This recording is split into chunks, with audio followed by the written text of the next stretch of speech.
Hello everyone, in this video I'm going to show you how you can add overlay in VN Video Editor. So you can select VN Video Editor and just open it and just click on add icon.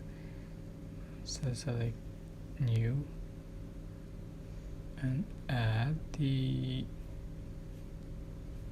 video you like to edit. Alright,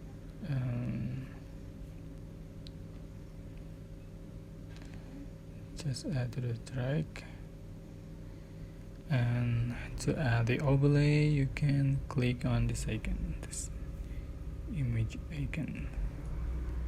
Select element and select your video output or what would you like to add as an overlay. So alright,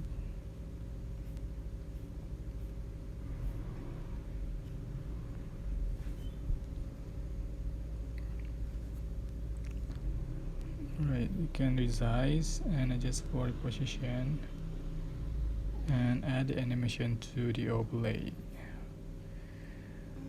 Right, that's I hope tutorial was helpful for you guys. Don't forget to like, comment, share, and also subscribe.